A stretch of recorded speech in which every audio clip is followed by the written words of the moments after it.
കേരള താരം Sean Roger കൂടി ഒപ്പം ചേരുന്നുണ്ട്. ഷോൺ റോജർ, ആദ്യമേ നമ്മുടെ കേരള ക്രിക്കറ്റ് ലീഗിൽ ഉയർന്ന വിലയ്ക്ക് തൃശ്ശൂർ ടൈറ്റൻസിലെത്തിയ സന്തോഷം പങ്കുവയ്ക്കുന്നു. അഭിനന്ദനങ്ങൾ. ഇനി ഗില്ലിലേക്ക് വരാം. ടോപ്പ് ഓർഡറിൽ കളിക്കുന്ന ഒരു ബാറ്റ്സ്മാനാണ് ഷോൺ റോജർ. ഈ ഗില്ലിന്റെ ബാറ്റിംഗ് കാണുമ്പോൾ എന്തു തോന്നുന്നു? തീർച്ചയായിട്ടും വളരെ ഇൻസ്പയറിംഗ് ആയിട്ടുള്ളൊരു ഇന്നിങ്സ് ആണ് ഇപ്പം നമ്മൾ ഈ ടെസ്റ്റിൽ കാഴ്ചവെച്ചത്.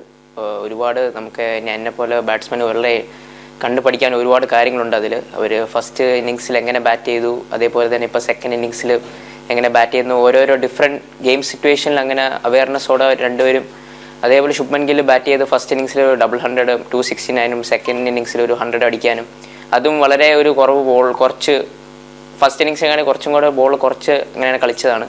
സോ രണ്ടൊരു ഗെയിം സ്റ്റൈലാണ് അവിടെ നമ്മൾ കണ്ടത്.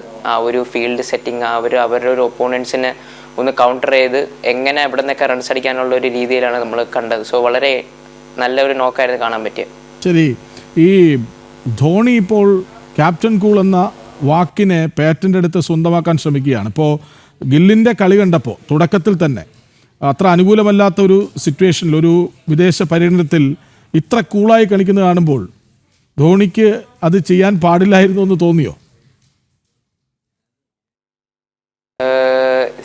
എങ്ങനെയൊന്നുമില്ല. നമ്മൾ ഈ ഇന്നിങ്സ് ശുഭ്മൻ ഗില്ലിനെ വെച്ച് നോക്കുകയാണെങ്കിൽ അവൻ്റെ ഇംഗ്ലണ്ടിൽ നിന്ന് വന്ന ഒരു ഏറ്റവും വലിയ ഒരു റൺസ് അടിച്ചൊരു ഈ ഒരു സമയമാണ്. സോ വെളിയിൽ അങ്ങനെ വിദേശത്ത് പോയിട്ട് അങ്ങനെ റൺസ് അടിക്കുക എന്നുള്ള എളുപ്പമുള്ള ഒരു കാര്യമല്ല. അതും ഇംഗ്ലണ്ടിനെതിരെ സ്വിങ്ങിങ് കണ്ടീഷൻസും പിച്ച് ബോളേഴ്സിനെ മാക്സിമം ഫേവർ ചെയ്യുന്ന രീതിയിലും, പിന്നെ ഇപ്രാവശ്യം കുറച്ചും കൂടെ ബാറ്റിംഗ് വിക്കറ്റായിരുന്നു കുറച്ച് കാണുമ്പോൾ തോന്നിയിട്ടുണ്ട്.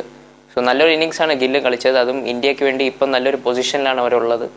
ഇന്നത്തെ ഒരു ദിവസം അവർക്ക് 3 വിക്കറ്റ് ഓൾറെഡി കിട്ടിയിരിക്കുന്നു. ഇനി വരുന്ന ഈ ദിവസം ഇന്ത്യക്ക് ആവട്ടെ എന്ന് ഞാൻ പ്രാർത്ഥിക്കുന്നു.